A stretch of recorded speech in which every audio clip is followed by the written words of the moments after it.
Welcome, America, to our show. It's Respawn Aim Fire 108, where the kick-ass irreverent gaming podcast with three lifelong friends gather to talk about video games. I'm Chad Michael Ennis. That is Holden. What is this app popping up on my screen? Get out of here. Not now. I'm confused with what's happening here. It's like a Boy Scouts thing? What's going on? I started singing a tune, and now that's the tune of our show. I'm Chad Michael Ennis. That's Holden DePardo. Hello. And you are you, and that's why we love you. And we are going to talk about so much having to do with video games. You can't tell right now, but I'm doing like airport sign language with my arms. Even Holden can't really tell because he only sees my chest and torso. Chest is not part of the torso. Fun fact, especially if you have mirror shield boobs. Call back to 107. We've got a lot to talk about today, including a ton of VR headsets. We've got some free games that we're going to talk about, some Devil May Cry news. But first, we're going to talk about patreon.com/respawnaimfire. That's right, we did it! We have a way for you to support us monetarily. If you enjoy our content and you just want to tell us that with money, you can do that. And if you donate $1 or more, can you donate less than $1? Can you donate like 50 cents? Is that a thing? I don't think you can. Well, if you find a way to break the system and you donate 50 cents, you get nothing except for our love. And we get like 10 cents after credit card fees. So, but if you donate $1 or more, you get a lot of cool perks. And by that, I mean 3 in particular. You get to help choose our barf games in the future. You get to help be delighted with joy at yourself when you get a cool wallpaper for your devices. And you get to play with us. Are you listening on this the day it first comes out on Tuesday? Oh my God, great. Tonight we're playing Borderlands. Come play with us. Borderlands 2, PS4. Join our community. If you're not a part of our private Respawn Aim Fire patrons community, go request access to that. We'll approve you if you match up. We're going to cross-reference those lists. Don't you? Everybody out there being like, I'm not going to pay the buck, but I'm still going to request access. You'll get denied. I see you. I see you.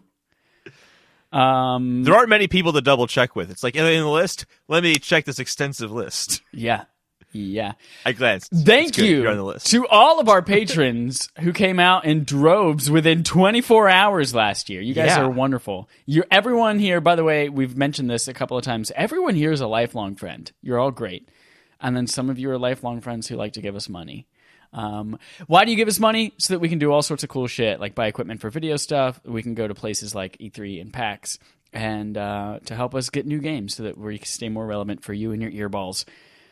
But enough about our ads. We're going to jump into some Microsoft Quest log. What? Microsoft has news for the first time in weeks? In quick. They really do.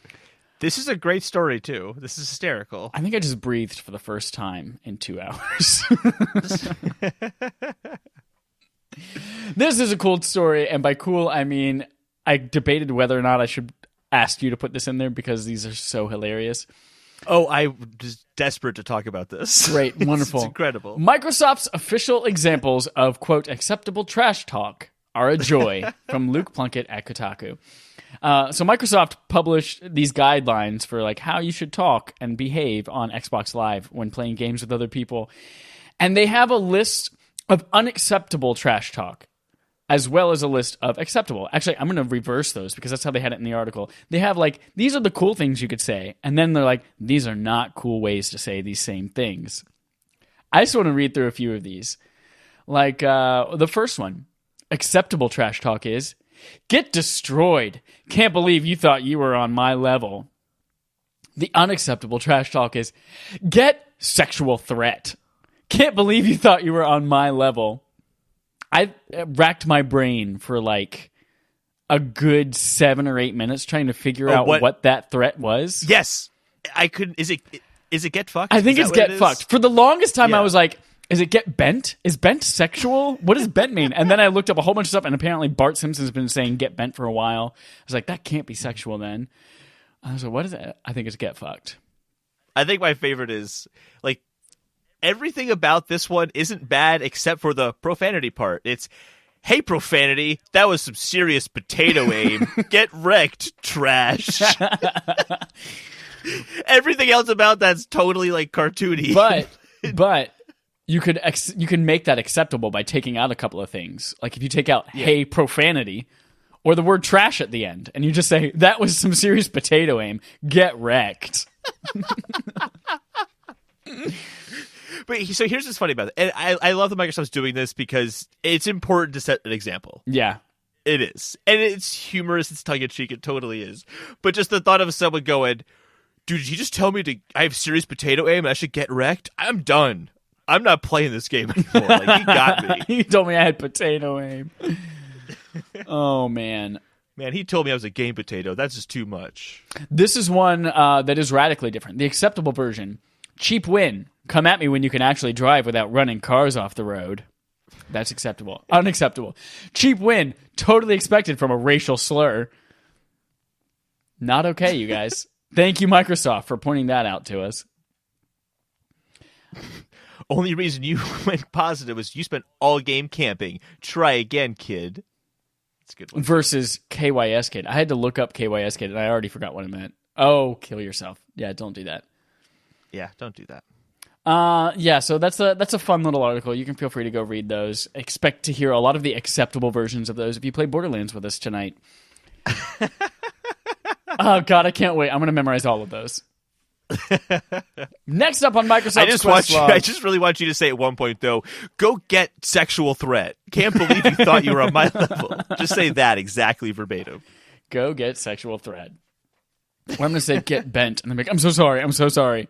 Thinking it's really bad. What does get bent even mean, though? What does it mean? Because I didn't really find an answer. I don't know. Just means screw off, I guess. I don't know. But it doesn't have I couldn't find an origin. To me, it was it was like fucking A. You know, fucking A doesn't actually mean anything. Like the A doesn't stand for asshole or awesome. Do we know for sure that Bart Simpson is the first character to have said that phrase? Okay. Assuming it is, a person in the writer's room is just like, get bent one day, and then they're like, dude, eat all my right, that's shorts. what Bart's gotta say. Never lay a finger on my butterfinger. Well, eat my shorts is from Breakfast Club. Doesn't Bart Simpson say it, though? Yeah, but he got that from Breakfast Club. Bart Simpson's not in the Breakfast Club. In the Breakfast I know. Club. In the Brexit Club. Would you rather breakfast or Brexit? Brexit Club. Same exact movie, though. Nothing's different. It's just called the Brexit Club.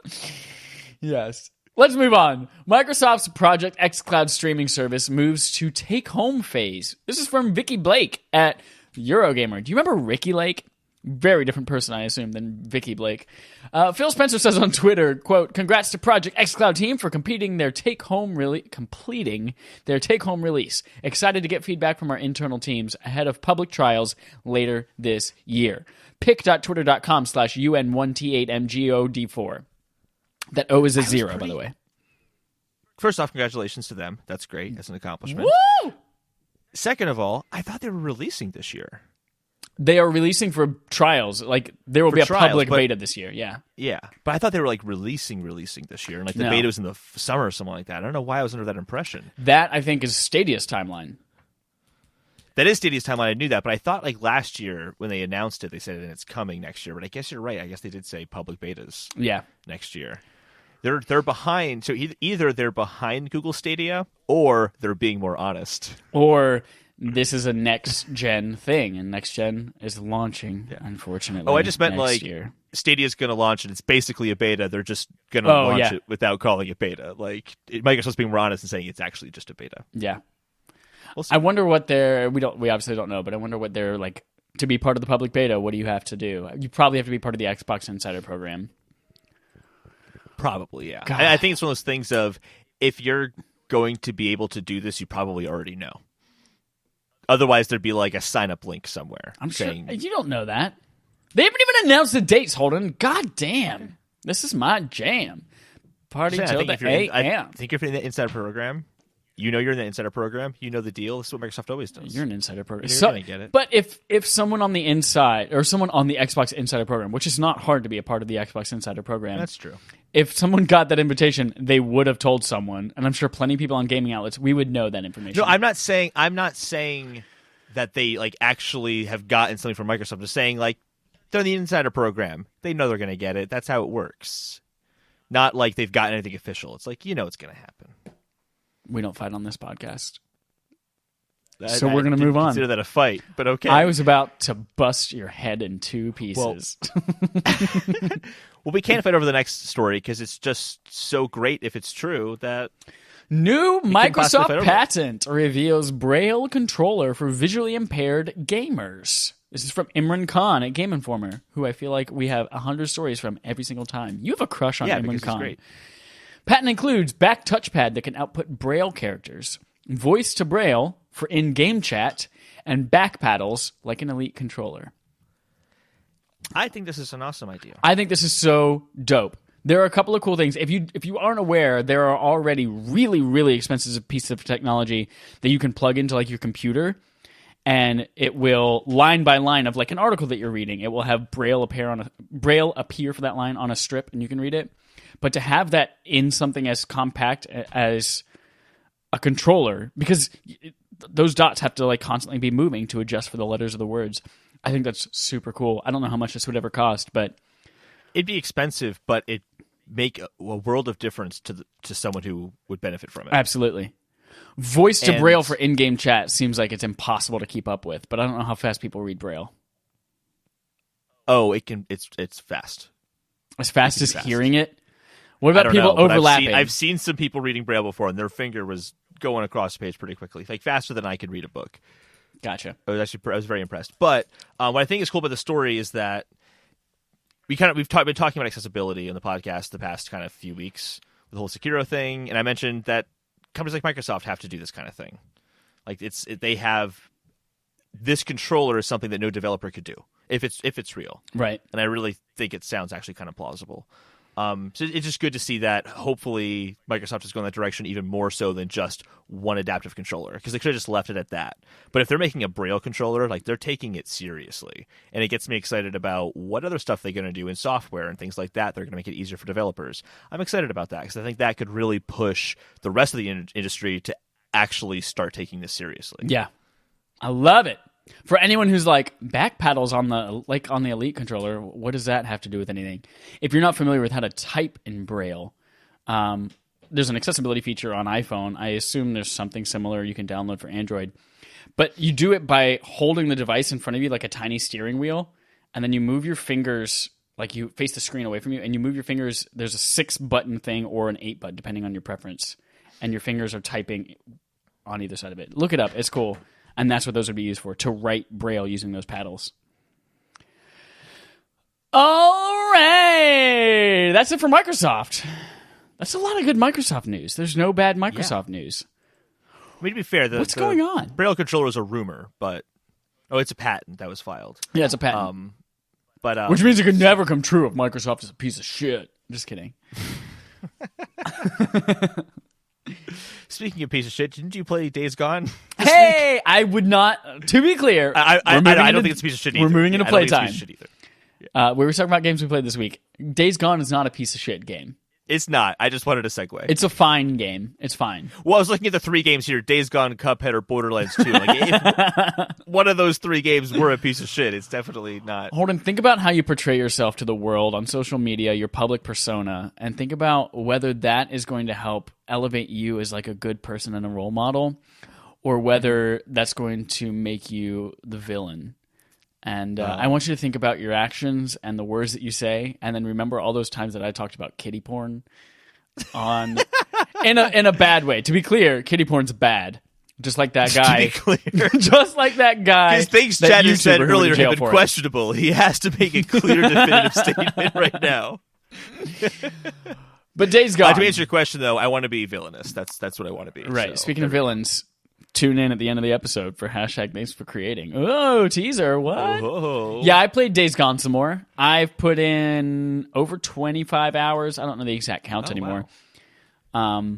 So at 16, you were kind of saying, I don't know if I'm going to keep playing this too much. And then you put 9 more hours in. Yeah, and then I put about 9 or 10 more hours. So you're liking it more. I'm assuming you're liking it more. I liked it, and as I kind of explained last week. We don't think this game is a piece of shit. Right. Just to be clear. Yeah. Just to be clear, I have never had sex with a child. Just to be clear, most guys would rate me an 8 or 9 out of 10, and I'm available to any interested men who wanna get my number after the show. Sorry, I started. That's from Sunny in Philadelphia, the Dayman musical episode. Oh, I'm totally forgot about that. It's the episode where they actually put on the musical. No, I remember that episode. I don't remember that line, though. That's Dee's song, where she has to sing. First of all, she sings a song like, little boy, tiny boy, baby boy, I need you. And then it's to the little boy who's played by Nancy. He goes, ooh, oh. And then at the end, she writes her own song. She's like, just to be clear, I have never had sex with a child. Because she doesn't want people... That's right. And Charlie's in the wings just going... God, that show's so funny. I started singing that song and I had to finish it. It's so short. Shut up. Days Gone. Let's finally fucking talk about Days Gone. Singing on this episode too. I forgot you're singing on this episode. Oh, should I have reminded you? Oh, because you didn't put it in the notes at all. All right. I didn't know. But I do have it marked on YouTube and everything. I'm Great. Days Gone, damn it. Let's fucking finally talk about it. So I put in an extra... That was the longest time to talk about that game. I put in almost I'm not 10 going to hours. talk about it anymore. Shut up. I'm telling you, I'm trying to be a villain. Villain. I played an extra 9 or 10 hours of this game. What game again, to remind our audience what game we're talking about?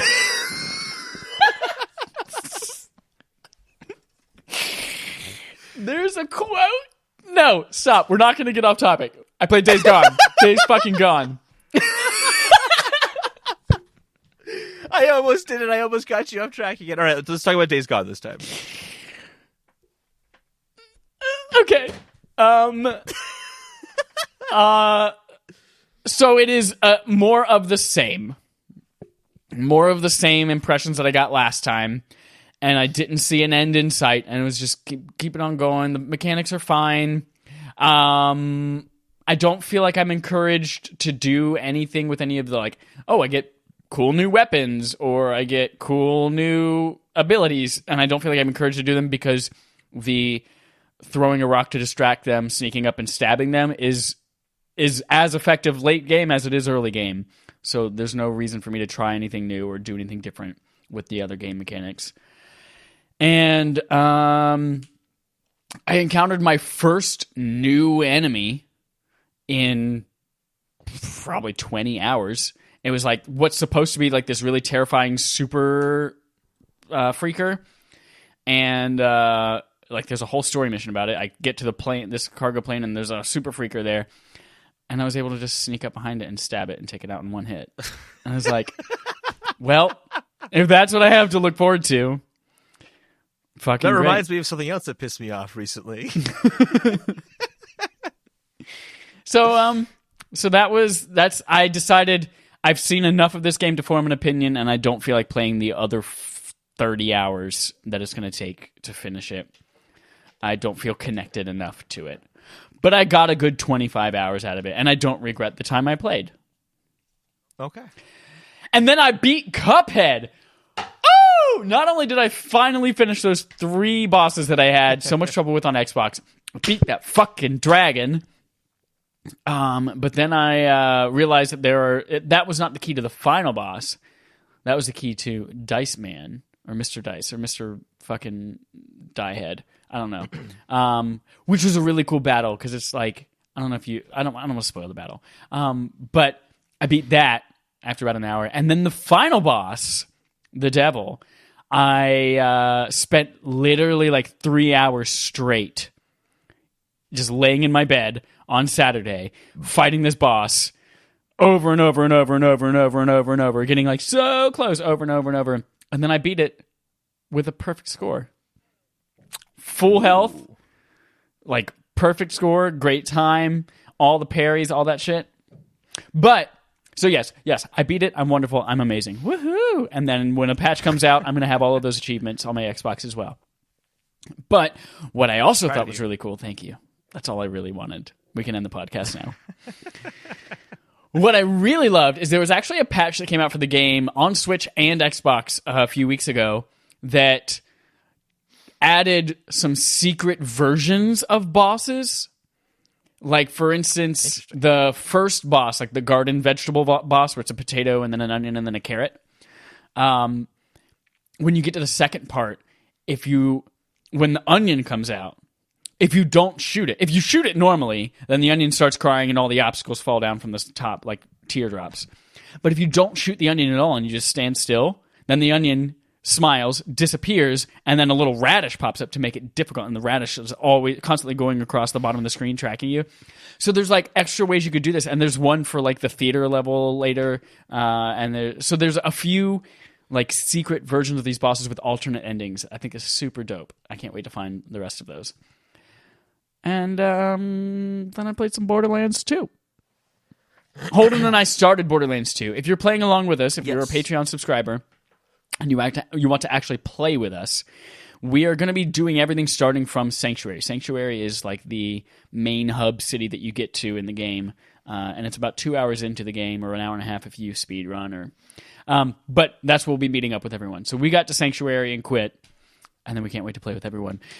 I'm playing as the Necromancer. Holden's playing as the soldier. It's not the soldier. What's it called? It's called the soldier in the first guy. one. The gun guy.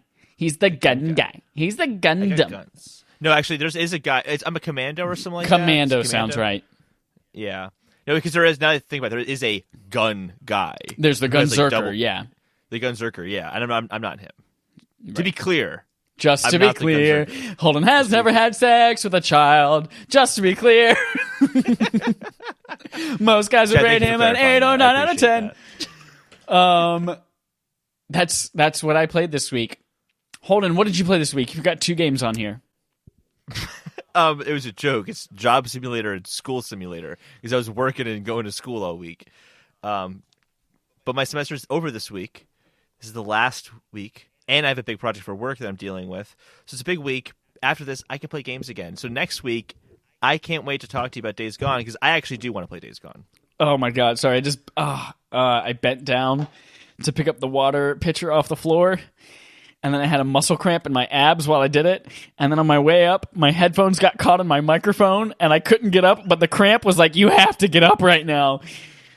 Oh! That's like the first world version of 127 hours. I gotta cut my arm off with a pocket knife. Oh, shit. No, I gotta put this in the microphone. Hold on. Sorry, you are going to play Days Gone. I am going to play Days Gone. So the weekend, I have nothing to do outside of uploading a bunch of stuff to YouTube.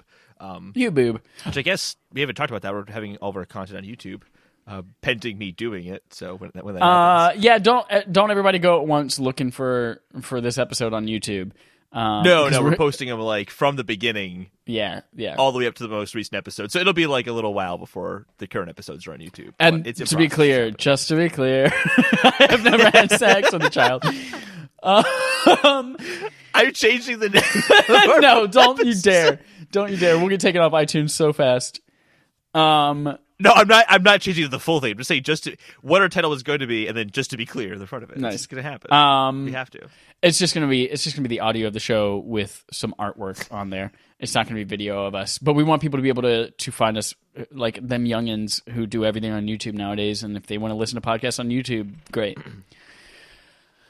Oh, Holden. Just to be clear.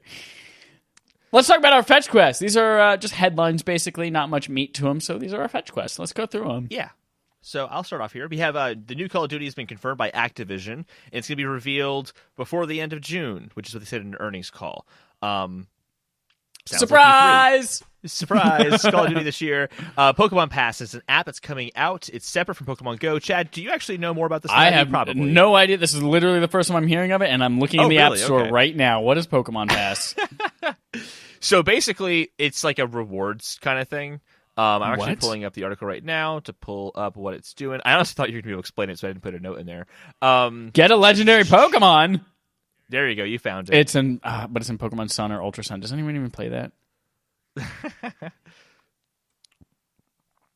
Does this have Pokemon Go integration, or is it just like the regular games?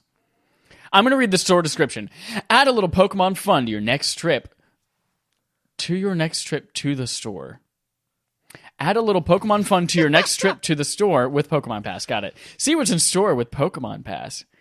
Pokemon Pass connects you with great Pokemon reward activities when you visit participating retailers in your area. Sign in with your free Pokemon Trainer Club account. Then you get notified of upcoming events at a store near you. When you visit a store, use your phone's camera to scan a code to unlock a gift, such as in-game items for Pokemon Let's Go Pikachu, or Pokemon Let's Go Eevee, or Pokemon photo stickers for your camera. To use the app, you'll need to enable location services and grant permission for the app to use your phone's camera. You'll also need a free Pokemon Trainer Club account, which you can create on Pokemon.com. Add a little Pokemon to your fun.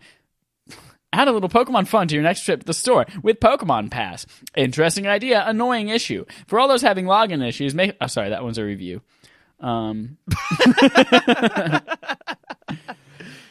Yeah, I still don't get it, though. What's the app? Well, if having login problems. Yeah, it's... You just open up the app and you kind of get Pokemon stuff? That's kind of the gist of it. No, it's at a physical retailer. I know, but you open up the app, you get Pokemon stuff. That's like you have the app to get Pokemon stuff. So this is the kind of the next step. It's an excuse to buy things at Target.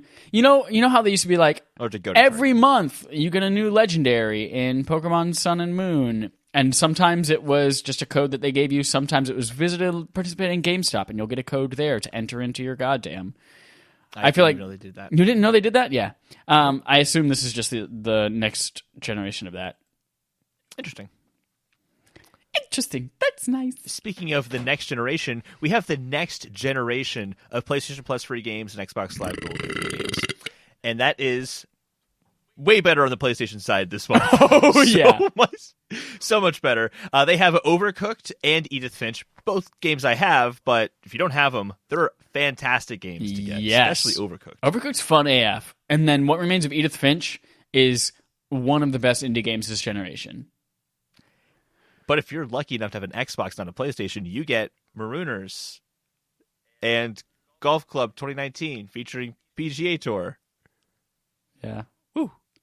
And if you have 360, you get Earth Defense Force, Insect Armageddon, and the best for last, Comic Jumper.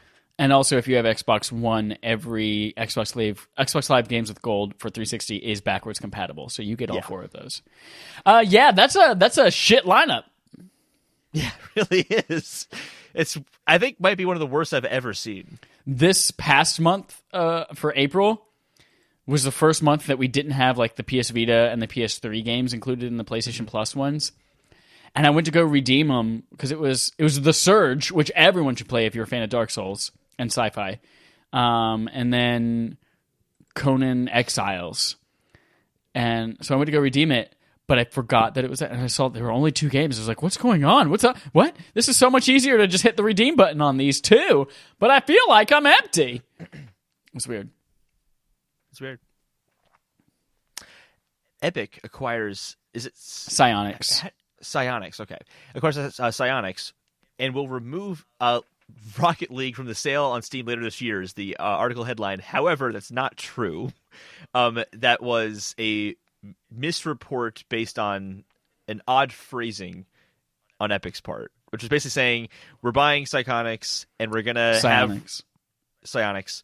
We're going to have Rocket League available on Steam throughout the summer until it comes out in the fall on Epic Games Store, which made it seem like they're taking it off of Steam. They clarified they're not taking it off of Steam. It'll be available on both platforms. Support both platforms. I love that of all of the outlets that reported on this, you purposefully chose the one that reported it with an incorrect headline. Oh, that's just the first one that I saw, so I just stuck with it. Nice. Yeah, way to go, Matt. I Wales also from catch Eurogamer. these stories usually as soon as they happen. So, because of Feedly, I use that app nonstop. So I usually see stories within like a half hour of them posting. The fuck is that app? Feedly. App. Feedly, so I just got Seymour! to it before you even saw it, Chad. Suddenly, Seymour. And this is very new. Original Devil May Cry game is coming to Switch this summer. Woo! I hope with 0 upgrades or modifications. I hope it's just the PS2 game with all the PS2 button prompts in it still. So when they say X and you hit the Switch's X button, which is a different button than the regular X button. It's the cross button, Chad. Cross. Crisscross. Yeah, I probably won't get that. No, I won't either, but some people are very excited about it. Devil May Cry 5, though, That's a dope fucking game that I think anyone who's interested in action games should get. But it's not coming to Switch. Jump into Sony's quest log. Wait a minute.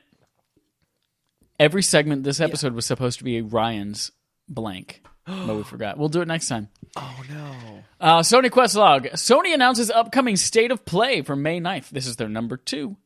Continuing the title of this is a very long title. We'll showcase Medieval, a brand new title, and more.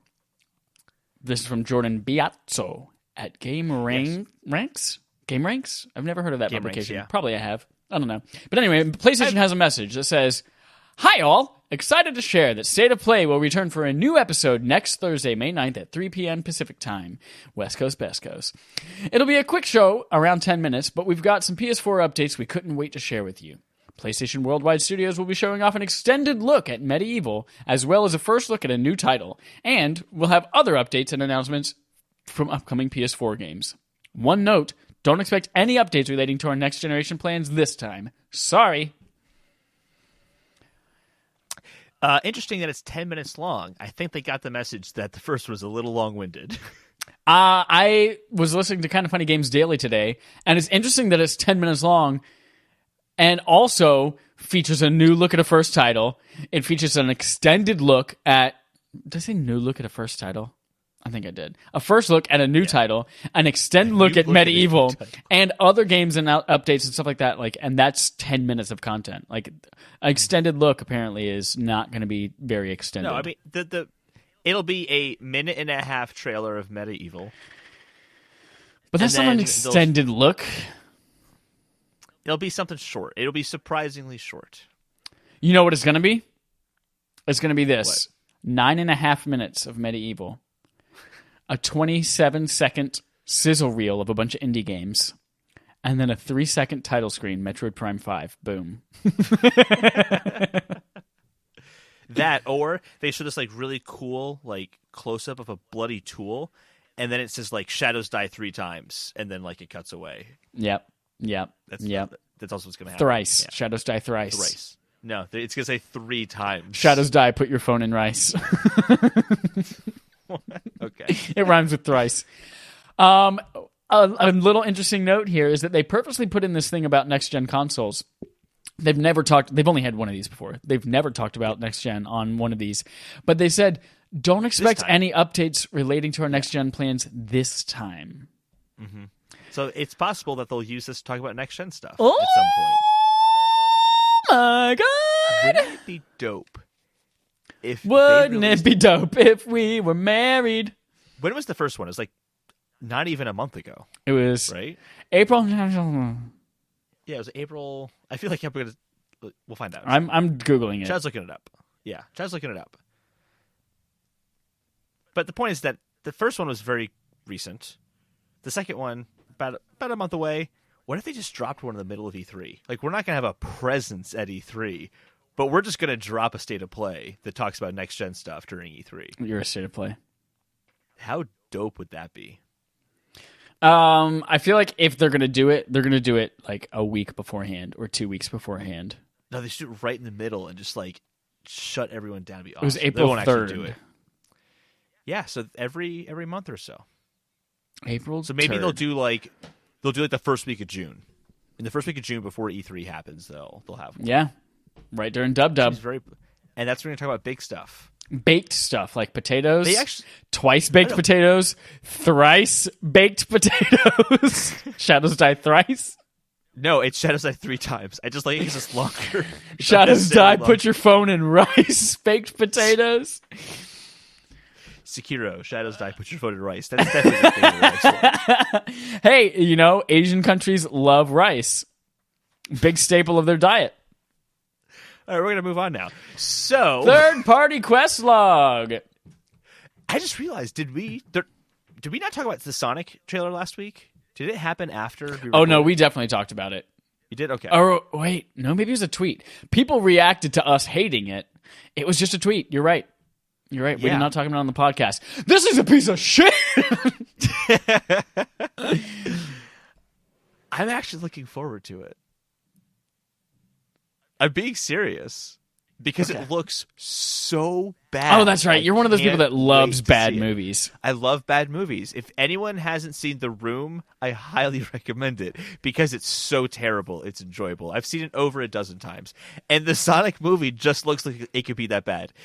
I was in tears laughing when Sonic the Hedgehog just says, "So I guess I'm here to save your planet or something." And I just lost it because it's such a terrible line. Awful. And I can't. I really hope it's just a movie filled with lines like that. And, well, you can tell the first line that he says in the trailer is just a really awful meow. Yeah. God damn it! I'm not looking forward to this movie. But part of what I find so laughable about this movie, definitely not the lion's share of it, but what I find so awful about this movie is the design of Sonic, because he looks oddly human in shape. He has a human mouth and teeth, which is weird. But everyone on Twitter said they hated it. So the director said, "You know what? Quote, thank you for the support and the criticism. The message is loud and clear. You aren't happy with the design and you want changes. It's going to happen. Everyone at Paramount and Sega are fully committed to making this character the best he can be. Hashtag Sonic movie. Hashtag gotta fix fast. Wrench emoji. Peace emoji." I don't want to be mean here, but thank you for the support and the criticism. What support? Was anyone like, "Man, Sonic movie, can't wait," besides me right now? Steven Dutzman from EF Gaming said, "Really? Very pumped about I'm it?" looking forward to it. Yes. And there's one other person. I don't remember who it was. But overwhelming majority of people are saying this. I hadn't heard many people saying. What an accomplishment that if they pull through, because this releases in November, that's in like 6 months. If they're able to completely take the main character and redesign him and put him back in the movie the same way, like, all right. Maybe what it is Sonic is in the movie as much as Godzilla was in the most recent Godzilla movie. He's only in it for like 8 minutes, so it's not really going to take him that long. You know what is a crime about who was not in that movie longer? Bryan Cranston. Bryan Cranston was all of those previews. Bryan Cranston's amazing. Spoiler alert. He's in that movie for like 6 seconds, and then he dies. And then fucking jacked hot dude from not super bad. What's that movie with the superheroes that he's in? Kick-Ass. Kick-Ass, right, yeah. And then he takes over the rest of it, and he's not nearly as good as Bryan Cranston. But the dude's ripped as fuck. Hashtag goals.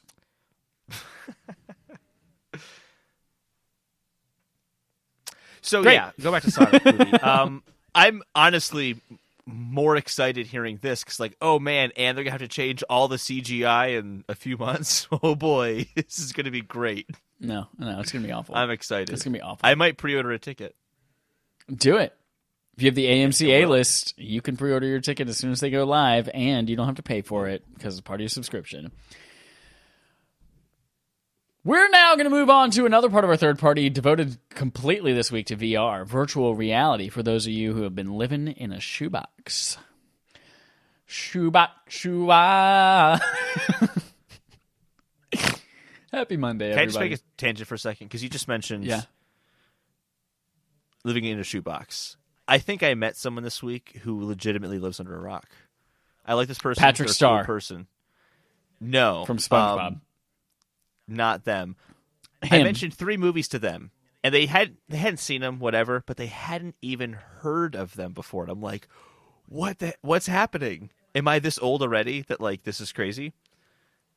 Clerks. Hadn't even heard of Clerks. Okay. A little more of a niche movie. Yep. But, like, you know, Office Space. Hadn't even heard of Office Space. I feel like everyone knows the movie Office Space.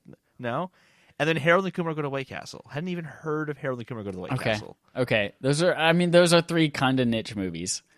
Are they, though? But also, I'm living with a person, as well as my coworker and future roommate. Both of these people just don't watch movies and don't know anything about movies. I'm like, what? Interesting. What? Especially my coworker that I'm going to be living with, like, hasn't watched anything since the Rugrats movie as a kid. And so anytime I mention what, not literally hasn't watched anything about the Rugrats movie, but this person lives under a rock. But like anytime I want to go, like, have you seen this? No, I know you haven't seen this, because he doesn't watch anything. He's like, And then my roommate's like, yeah, at home we don't even have a TV. Like, how do these people live? That's my whole life, is sitting in front of a TV, whether I'm playing games, watching movies, or watching TV. Or enjoying a good 3D pornography. I haven't done that in a long time. Man, I miss that. You missed that? Well, you have VR now. Why do you need 3D pornography? It's just so much more of a hassle to get it onto the systems that you could view it in the headset. It's also weird. It is weird. It's very weird. I've done it a few times, and it's thrilling and weird all at the same time. And then at the end, you're like, I don't know where any of this splooge went because I can't see the real world. I don't think that the Valve Index is going to change that at all. It might, because it has front-facing cameras that you can then see through, right? So at the last moment, you can flip the cameras and see where your splooge went. But what if it covers the camera? Now you just can't see anything. Then you'll know, because that's my super short show. Disney. Boom. Valve's Index VR headset will officially cost $9.99, and here's what it's all about. From Sean Hollister at The Verge. Yes, Valve released their first complete solution from Valve. They had previously partnered with HTC to make the HTC Vive and Vive Pro, which are built for Steam. But Valve has now made their own headset. It is $9.99 for everything. That's if you get the headset, the sensors, and the controllers. They've redesigned controllers as well as some redesigned sensors. So if you need all of that, again does not include the price of the PC that you need to play any of this stuff. It's $1,000. You can buy individual pieces of it as well, because it does have compatibility with HTC's stuff. So if you have maybe a Vive or a Vive Pro right now, you can use the same base stations. You can even use the same controllers if you want, but you can just get the headset. So I'm running through some prices. The Index headset and controller bundle, so no sensors, is $749. But if you want that, that's back ordered till the end of August. God, sorry, I'm hiccuping up some awful things right now. The Index headset itself is $500, but that's back ordered till the end of September. Index controllers by themselves, because you can use the new controllers with the Vive headset, $279, back ordered till July 31st. And the Index base station, so if you just want the upgraded base station, that's $149, back ordered till June 28th. So people want this, despite its high price, which is nice, because it is going to be like the king of the VR experience for the time being. It could also just be that they didn't make a lot of them. Yeah. That's possible. An article from PC Gamer by Christopher Livingston, it sold out in 30 minutes, and he reached out to them and said, like, hey, like, how many did you sell? And he has not heard back yet. So they're not being open about that. Yeah. So what is this? What distinguishes it from the Vive Pro? High resolution, I guess. Like, honestly, I was kind of looking at the specs, kind of going, this all seems like a standard headset to me. Yeah, it's not wireless. It's not wireless. As far from what I read, I think it has the same resolution per eye as the Vive Pro. Yeah. The controllers are interesting. Yeah. The controllers let you really use your individual fingers more freely than you can. Like, they're saying, like, if you want to grab out an object, you literally just grip. Which is good for fingering in VR porn. No, but no joke, literally, you could do that. Like, it does track your fingers to that degree. And, like, they're showing making it peace symbols. They show, like, a little, like, video of, like, him moving individual, like, fingers. And you can actually see it responding to individual fingers. How many games are going to program support for that, though? I mean, not immediately, but if it's out there and other companies start doing it, Oculus has talked about doing that. I mean, if Valve is doing it, it means that HTC Vive can do that as well. So, like, it's going to be in the PC sphere very soon. So I think that's going to be adopted pretty heavily. You're adopted. I'm not adopted. I wish I was, though. Oh. No, I'm kidding. I love my mom. So, I mean, I think a lot of people are buying this because it seems like it's a really high quality headset, and I think that this is a time where people have been getting into VR. Who really wanted to be in VR back in 2016. They already got into VR back in 2016 when Oculus Rift came out, when the Vive was coming out, and now they want the next step up. But honestly, I don't think the Rift S is a big enough step up for a lot of people if they've already had headsets. And I think the same thing is true for the Vive as well. they could go for the Vive Pro, but the rumors of Valve doing something, it's out. I think that's going to be more appealing to people who are really dedicated into VR, because people who use VR like you are fanatical about it. So they wouldn't mind putting $1,000 down on a premium headset because they want to get a better experience than they already like doing. So I think this is just people who are fanatics getting this right now. Yeah. I don't think this is a sign of a renewed interest in VR. I think for a lot of people, this is the next generation VR headset. It's not the Rift S, it's not the Vive Pro, it's the Valve one. Yeah. That's kind of how I'm looking at it. Well, Oculus has something to say as well, because the Oculus Quest, God damn it.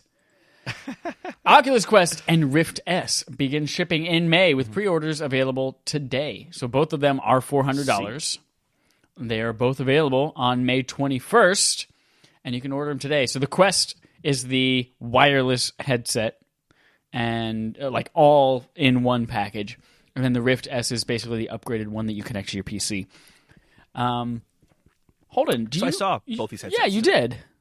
I did. Tell me I did about not, them. to be clear, I did not use them. I held them. I have not gotten an opportunity to use them yet. Something really interesting I noticed, I really think is worth mentioning. I held the Quest, and I'm like, holy fuck, this is a premium, like, feels really, really nice. I mean, at $200, I thought the Go felt nice. This is $200 more, and it feels like it's $200 more. Really nice. It even brings back the ability to space the lenses and all that. It has a nice, like, kind of cloth kind of texture around the whole thing, inside, around the sides, inside the headset as well. And then you hold the Rift S, and it just feels cheap in comparison. Really? Yeah.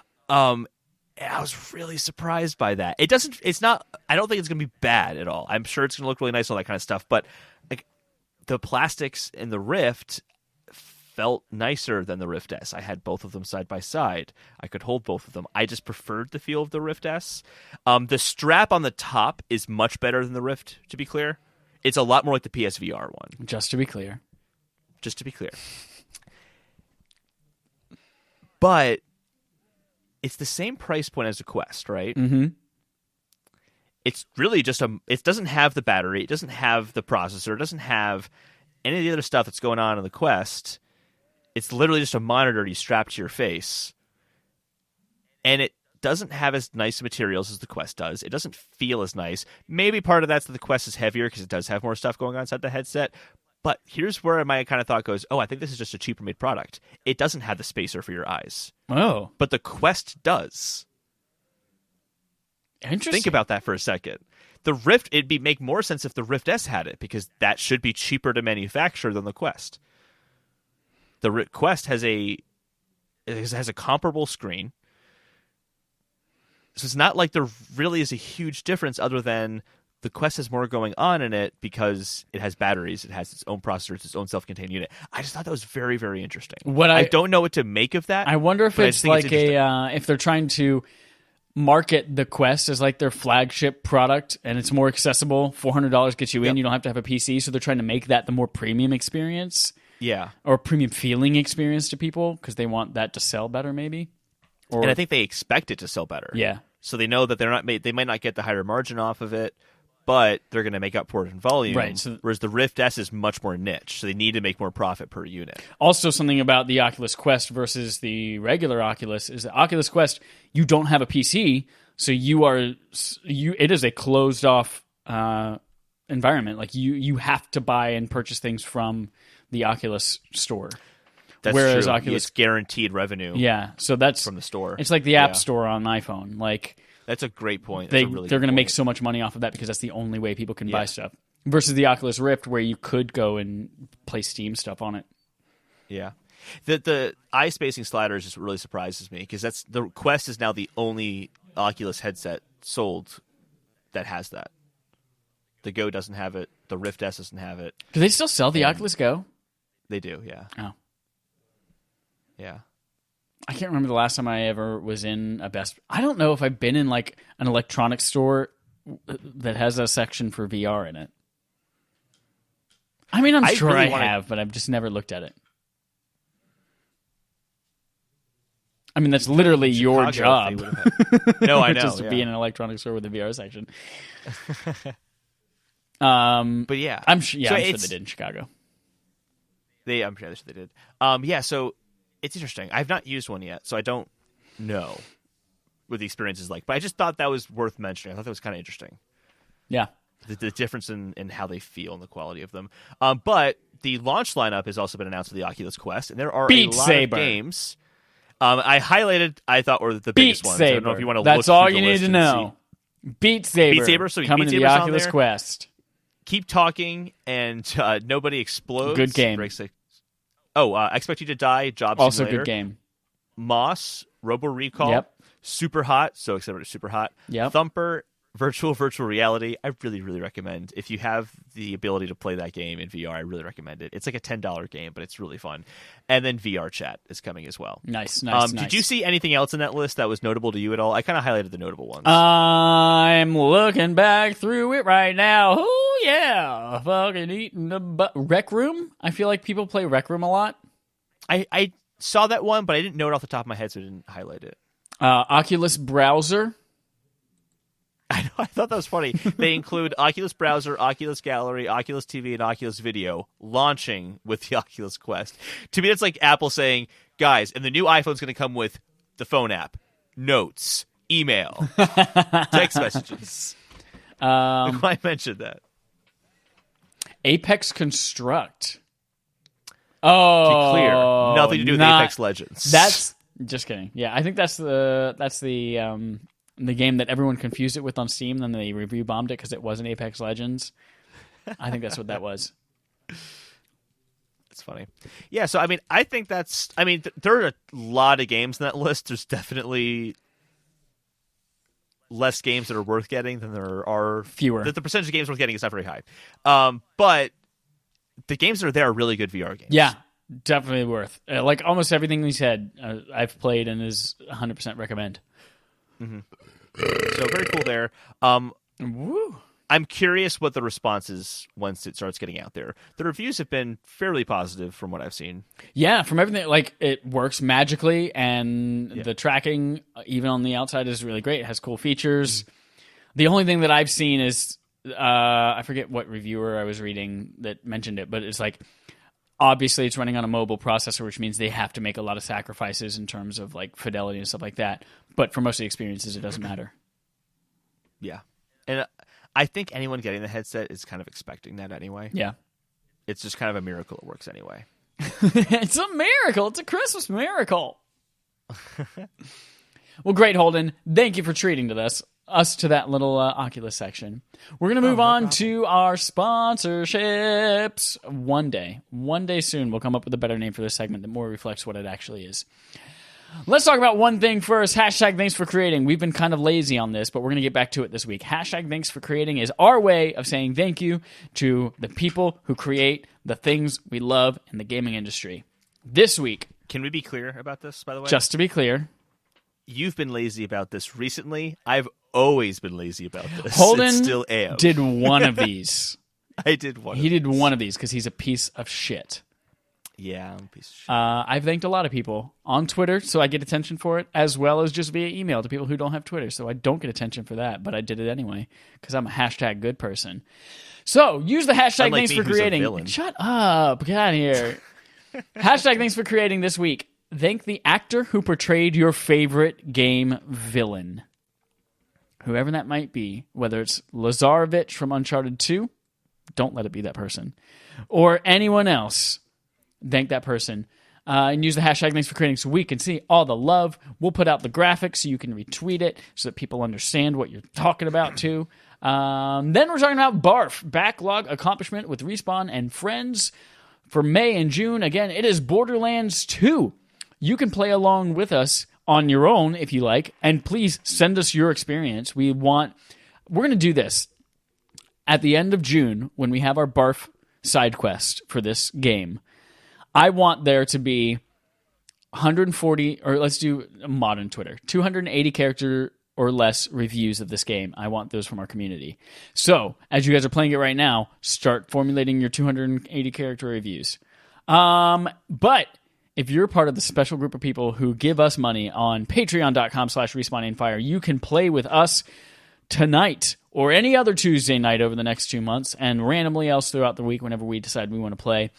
Do that by joining at patreon.com/respawningfire. Two more things. One, Nerds at Large. Some friends that we've had on the show, and we've been on their show, they have a spoiler cast podcast, and they are talking about Game of Thrones every single Monday morning after the episode airs. You can hear our sexy-ass voices on it, talking about all sorts of sexy-ass things that are happening on that show. And then finally... It's better than the show itself. It is. Can confirm. One person said that right now. It was Holden DePardo. And finally, unbiased opinion. Ryan subscriber interrogatives. We have a big old goose egg for subscriber interrogatives. Here's my goose noise. Here's Ryan doing a goose egg noise.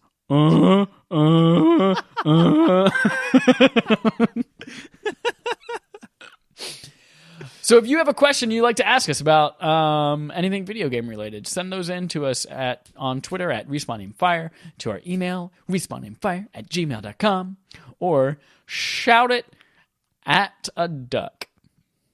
Find a duck. If you're in Charlotte, North Carolina 15 years ago, you go to the Tryon House, they got a duck pond out there. Go yelling at those ducks.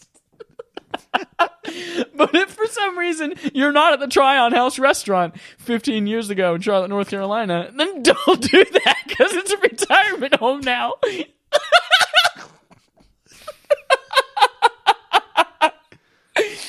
But also, if you were to film yourself going to a retirement home and shouting video game questions at old people, you can do that too.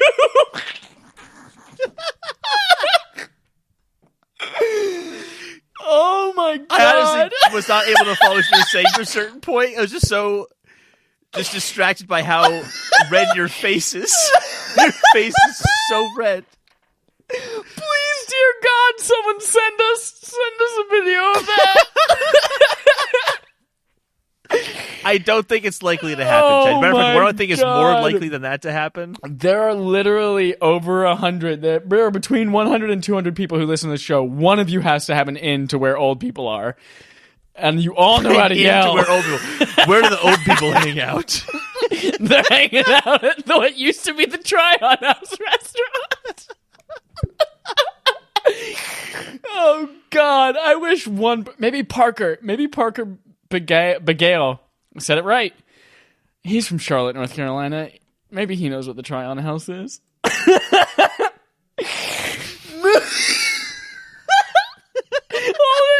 Hold it, move on. Take it. All right. So our main quest, we're talking about Star Citizen. There was an article by Matt Perez for Forbes that really detailed kind of some of the behind the scenes stuff of Star Citizen, and they basically got a chance to interview 20 people that worked there. It's really funny, Chad. I know. It's hysterical. Sorry.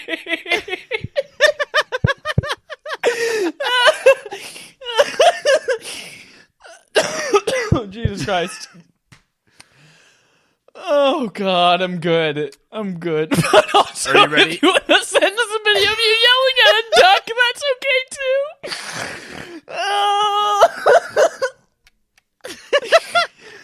Oh. Okay, I'm Your good. face has been consistently red this entire time. It is bright red. Oh, God, I'm good. Deep breaths, Chad. Breathe deeply. I want to hear those breaths. You can't say that. It's 2019. You can't ask people for their breasts. That's right. I was asking for your deep breasts. Oh, That's I want what to see those asking deep for. breasts. Okay. Speaking of deep, Star Citizen's got deep pockets because that game was expensive to make so far. $244 million. It says $300 million here, but the most recent stat is $244 million apparently. Or sorry, $288 million. If someone said 300 million, I'd be like, yeah, that's fine. That's right. That's true. All right, fair enough. 288 million is like if 12 million went missing somewhere. Like that's an accounting error. That's a logistical error. Well, apparently a lot of errors behind the scenes here. So, for anyone who doesn't know, Star Citizen is a game from Chris Roberts, who was the creator of Wing Command, or sorry, Wing Commander. Which one was it again? I don't know. I know none of this. You know none of this. Okay. So he basically started like investing in movies and getting into that industry. And then about, I want to say in 2012, 2011, he decided he was going to make this game called Star Citizen, which best way to describe it is realistic version of No Man's Sky and even more ambitious, like even grander in scale.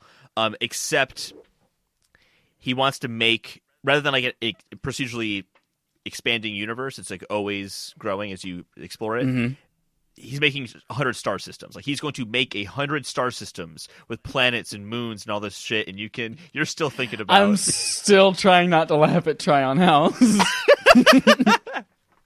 I get to see like your face squirming, trying not to laugh. Anyway, so he put the game as crowdsourcing. It raised $6 million, and he said that's going to be enough because the game's already 12 months into production. Well, he ran out of money really fast, and he kept getting more crowdfunding, and a lot of that has, as we talked about, been through selling ships that you can use in alpha versions of the game, but the ship might cost like $1,500 or $3,000 just to use the ship in a game that's not even really fully playable yet. And he's been working on this game for an incredibly long time. Now, the controversy is if the game's even real or not, and whether or not it's even going to come out. Now, at $288 million, at the end of last year, he had $14 million left. So they've burned through all of that. They still don't have a release date in sight. They've now branched it off into a second game called Squadron 42, which is going to be like a single-player like story narrative version that features Mark Hamill and Gary Oldman and Gillian Anderson from X-Files. It just keeps blossoming and growing bigger. So 20 people have come forward to kind of talk about what's behind the scenes there, and they just say that this guy is super involved in every single detail of the process and is unbelievably demanding, to the point where like he'll focus on what the light of a shield around a ship looks like, and a guy will just work on that for months because Chris Roberts will keep coming back being like, no, change it, make it different, I want it some other way now.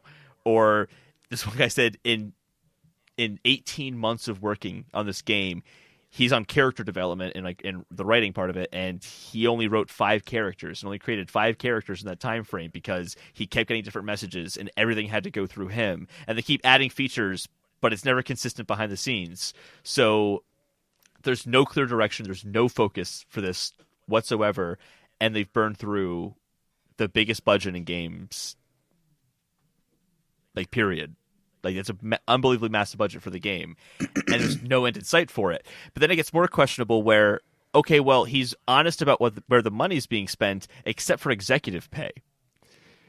He doesn't mention how much the executives get paid. Oh, and the executives include his brother and his wife. And, he used to rent in L.A. for like a decade, and now he just bought like a $5 million home. And it's starting to get kind of questionable. But it's still not fraud because he's definitely is still making a game. Like, he is still hiring people, and they're working on it, and it's going absolutely nowhere. And I just find this story really, really fascinating. I mean, unfortunately, there's really not much more beyond that. The article goes a lot into like how crazy his wife is, but they don't really tie that into her behavior in the studio. There's not really talk about how she's acted unusual or too demanding or anything like that. Mm-hmm. But I don't know. I just find this whole story really interesting. I don't know if you have any take on it. I know almost nothing about this except for that you've been like secretly wanting to do an expose on this game for months. Not an expose. I just wanted to talk about it and spend more time researching it. But then Forbes did this whole big piece on it, so we would just talk about that. I have questions. Have we ever seen anything from this game, like a trailer, gameplay trailer, anything like that? Yeah, tons of stuff. So, like I mentioned, Squadron 42. There's a trailer for that out there that has Mark Hamill and Gary Oldman and Gillian Anderson in it. Like, you can see that. You can go online and watch hours of gameplay of this because people have alpha builds of the game and have been playing it. So, like, that's where it's like, well, it's not fraud because people are getting something back, and it's also crowdfunding. So if they're paying $3,000 for that ship and they were promised that ship and they got that ship for $3,000, it's really malicious, but it's not fraud. So the alpha versions of this game, what's I assume like there are things broken, like so crazy, it's more or? like highly controlled parts of the game. So like it's mining. This is just a mining part of the game. You can only mine. You can't leave your ship. You can't do anything. You can just mine. This part of the game, you can walk around a space station, but you can't do anything else. So you could really just kind of like walk around it. Like it's just like fragmented parts that have no cohesion to each other, basically. Gotcha. But if you're backing the game, you can access that stuff, and you have the ability to buy $3,000 ships. What's the? Is there any kind of indication from that article or in any research that you've done? Like, how are people who are backing this? How do they feel about it? Are people like super angry? Are they like, well, yeah, I'm playing it, or are they just like, yeah, I funded this and I don't expect to see any money from it? It's mixed. I mean, some people say they feel like they got lied to, but other people are really holding on to hope and are really hyped about it. And I think a lot of it is the fact that they do get something tangible that they can see, even though it might not be a full game. So it is kind of mixed. And like the article even opens up with an event back in 2018 where he showed off more footage of the game, and people were like cheering and excited. And even though the demo crashed almost immediately after it started, they all laughed, and like it wasn't like a boo, you suck, you're cheating us kind of thing. Like I think people just kind of get it, and I think they expect this unbelievably ambitious game, more ambitious than anything that's ever happened, so they're willing to wait. That's weird to me. I mean, at this point, put out something and game as service, build it over time. Yeah. What is it about this game that has people like so willing to spend all of this money on it? Does it look incredible, or does it have just high name talent, or all the concept stuff they show is really cool. It looks unreal. I mean, it really does look unreal. Made in the Unreal Engine? I actually don't know what engine it's in, but when you start seeing like the mining videos and what the gameplay looks like, it's kind of like hearing about No Man's Sky and then playing the early builds of No Man's Sky. But I don't want to judge it because it's alpha, and so like I don't really care about the game. I just find it more interesting that this is basically vaporware that you can already see and use. I'm looking at some of these screenshots, and it does look unreal. Really right? It looks great. Yeah. Like, don't you see that screenshot and go, man, I kind of want to go there and play that game. And you have to remind yourself, yeah, but it's probably not real, so it's probably never going to happen, I think is the better way to put it. I don't know. That's only been, 7 years? We had Last Guardian. We had Final Fantasy 15. But he kept saying, like, oh, it's going to come out in 2014. And then it came out in 2014. And then 2016. And now he's just saying, I'm not putting a date on it. It's just going to come out whenever it comes out. He did say that Squadron 42, however, is going to be... It will come out in 2020. So, a beta version of Squadron 42 will come out in 2020. So that's interesting. Going back to the cost of the stuff, though, I just want to get how much money people are spending on this game. There are people who spend upwards of $24,000. Oh, my God. What? On these ships. There's one guy who, I thought this was interesting here. Where was it? He sued them for not... Oh, here it was. Yes. Lord first backed Star Citizen in 2013 and eventually spent $4,500 buying spaceships. Last year, Lord unsuccessfully sued Cloud Imperium for a refund. You take something that is bad, like spending too much money on a video game, you turn it into a socially exclusive club and make it desirable. Cheers to their marketing department, he says. Bizarrely, this is the interesting part, bizarrely, Lord, who claims to have poor impulse control, continued to buy more spaceships even after his lawsuit failed. Oh my God. So people are really into this game.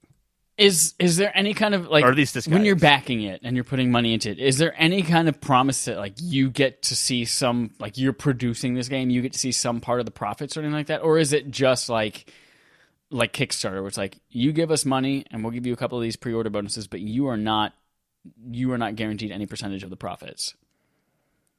I just assumed it was just a normal crowdfunding, which is you will get the game when it comes out. Because that blows my mind. I don't know. I don't know for sure. But yeah, if you're putting $24,000, $4,500, and it's not an actual investment. Right. If you're not seeing any kind of return on that, like what? Yeah. But the return is they're buying spaceships. That do nothing in a game that doesn't really work right now. But technically speaking, The price tag said $3,000 for spaceship you know can do nothing, and they got nothing. Oh my god! So like, if I said, "Hey Chad, I have a rock here. It's $3,000," and you went, "Oh boy, absolutely, I'll buy that for $3,000." You can't sue me. I didn't lie. I told you it was a rock. You bought it for $3,000. So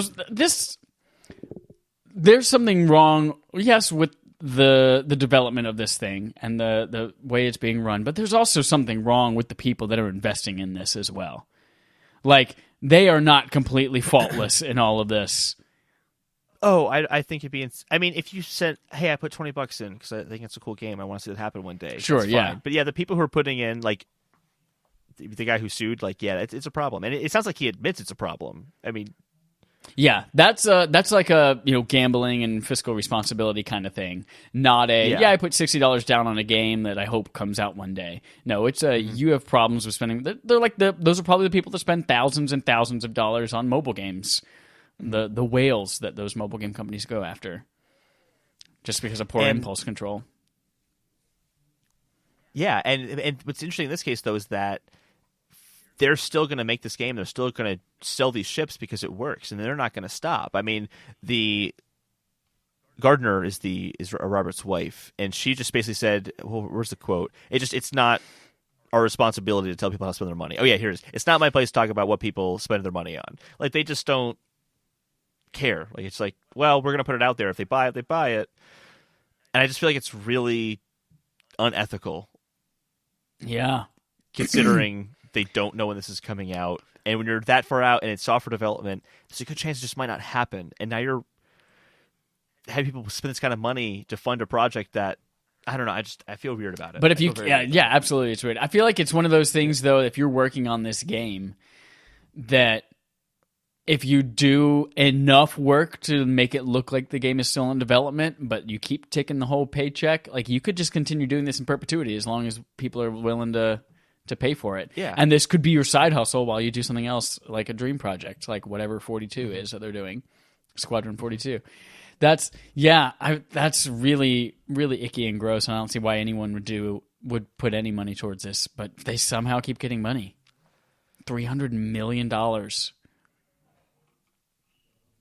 That's to be insane. Clear, $288 million. Yeah, but that's a bookkeeping error. I was joking. Just to be clear, I was joking. I'm curious where this goes. I really just feel like this is not gonna end that well. And another thing too is people who were talking to Forbes, the way they're talking made it seem like they've worked with him before, and they're not surprised.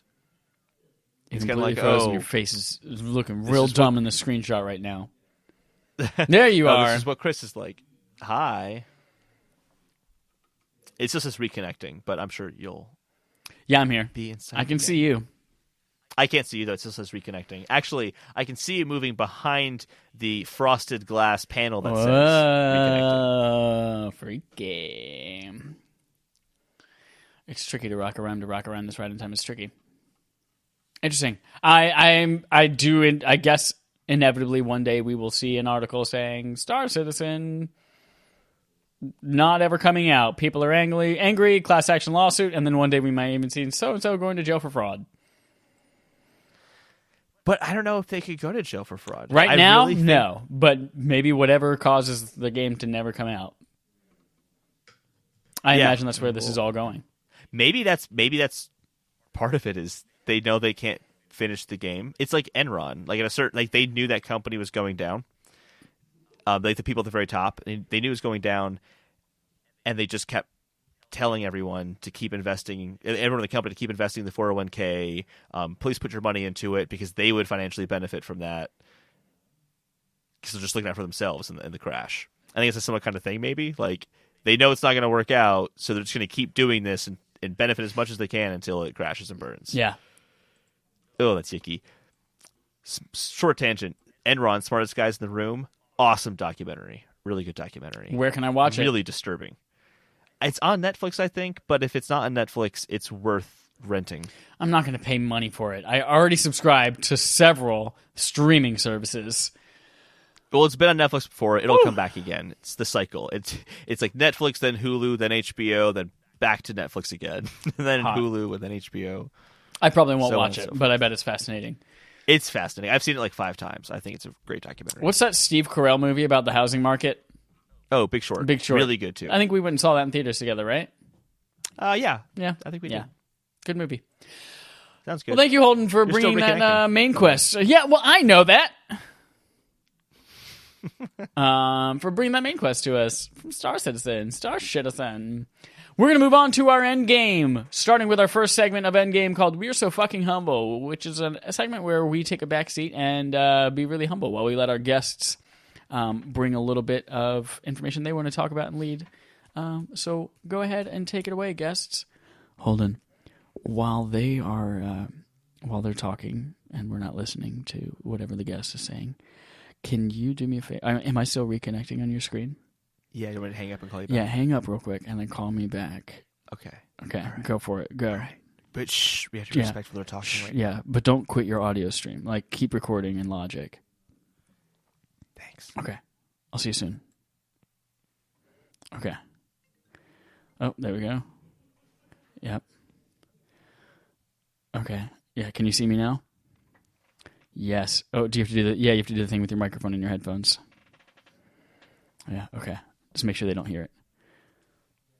That's going to stop Logic, isn't it? That's going to stop Logic, right? No, it didn't stop. Okay. Great. Thank you so much, guests. That was very insightful. Brilliant. Very brilliant. Sorry I had nothing to add to the conversation. You guys just covered it so well. Everything was said. Yeah, everything was said. Everyone is dead. I am bread. Go feed bread to the ducks and try on house. I'll be honest with you, guests. Chad wasn't listening to you during We're So Fucking Humble. He was just thinking about that again. That was at the try-on house. They always gave you a basket of bread. And we would always want to go feed the bread to the ducks. And it was just like, that was like, Mom, I don't want to sit at this table and wait for food to come. Can I go feed this bread to the ducks? Oh my God. We're going to move on to Game On Game Show. On our gaming show called Game On. We play a game on a game show called Game On the Game Show. Game. This week, we have another episode of Now Flesh It Out, where we take 2 games, cross them with each other, and then flesh out what that game might end up looking like. So, I've got 3 entries here. Our first one is Jet Set Radio. Are you familiar with Jet Set Radio? Yeah, I've heard of it. Do you understand what the game is? It's about radios on jets. No. It's like a cell shaded, very neon. You're roller skating around like skate parks. There's graffiti everywhere, and you're running away from cops. Yeah, I've been told I should play it, and I've never It's okay. desired to. Jet Set Radio cross Pokemon Snap. What does that game look like? Are you familiar with Pokemon Snap?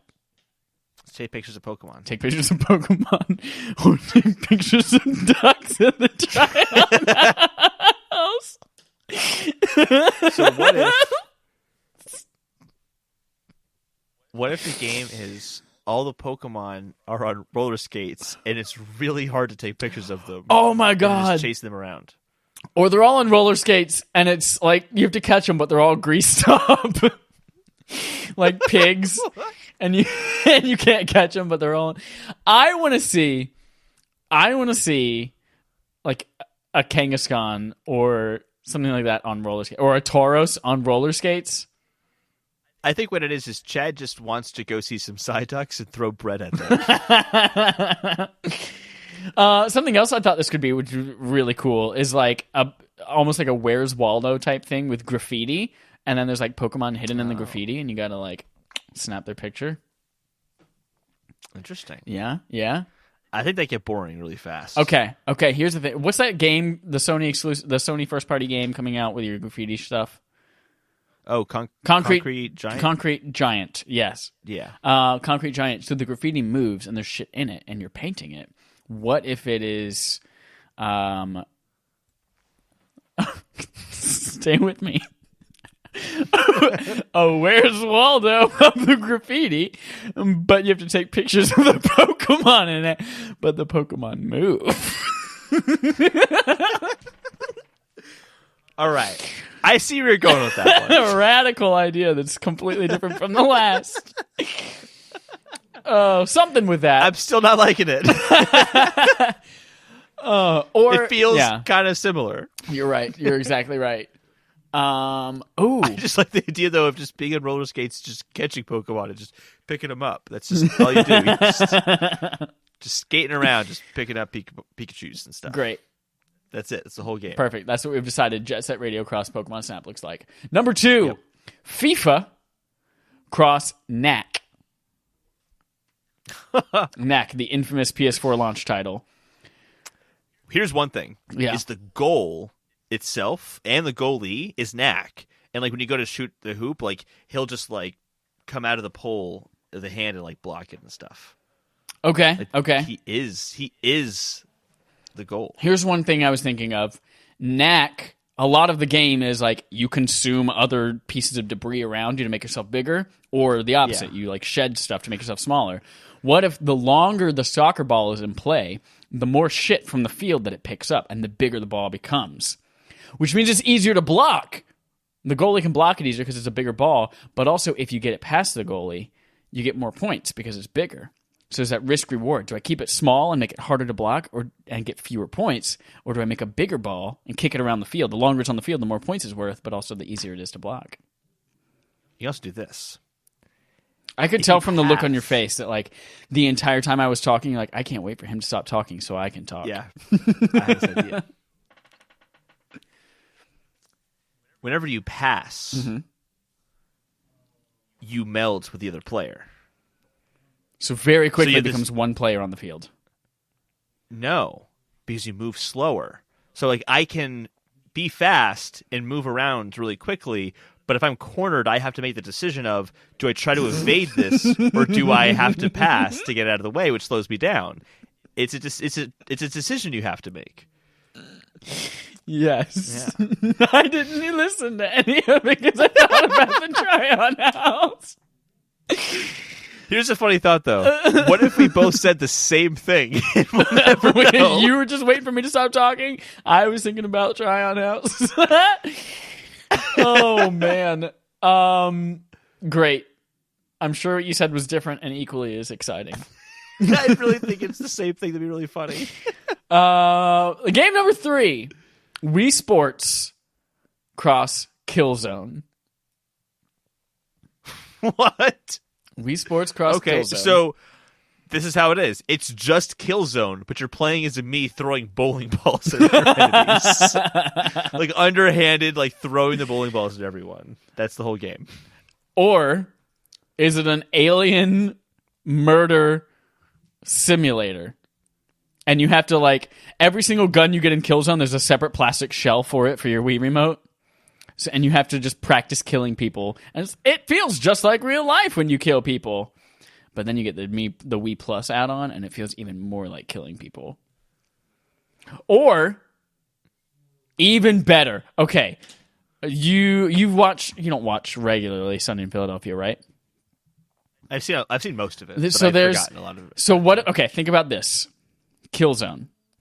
You versus the Hellgast. Hold on, I have an awesome idea. I'm going to think about it while you talk. Okay. You versus the Hellgast. But it's not a firefight. You guys are playing like tennis, or at least like the Olympics for the World Championship. And whoever the winner is like the cool kid, and they get to own whatever planet they're fucking fighting over in Killzone. But it's kind of like that episode of Sunny in Philadelphia where they're like, oh man, someone's buying the ski lodge. And it's like all 80s themed. And there's like the villains and the two people come out. But we're going to win the ski competition. Whoever wins the ski competition gets the rights to, or gets the deed to the ski lodge. And there's a very funny episode. But that's what it'll be. It's like you guys, the fight for the planet, but you guys are going to play tennis and bowling and box for the planet, rights to the planet.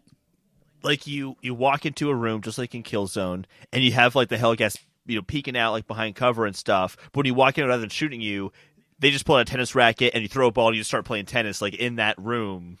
There you go. right there, and just keep moving along. Yeah, There you go. absolutely. And I think what they should name it is Killzone Sports Resort. That's like the sequel. That's Oh fuck! Was there like a Nintendo Adventureland? Is that was that a thing with Nintendo Land. Nintendo Land. That's it. Yeah, Killzone Land. Killzone Land. Universal Studios announces Killzone Land. Man, no one went to Killzone Land. We don't know why. Great. Well, that is the end of Now Flesh It Out, which was our game on game show. Oh, that's fun to say. Our game on game show. Game on. Stacks on stacks on stacks on stacks. That's the end of that. And that's the end of our episode. Thank you again so much for joining us. Again, go to Respawn Aimfire Patreon page, which is patreon.com/RespawnAimFire, where you can become a patron and play with us. We would love to. Also, Alto. Remember Balto? Animated dog. Great. We love you. Hashtag thanks for creating. Do that. Play Borderlands 2. And until next time, here's our usual sign off. Kevin, I'm peeing.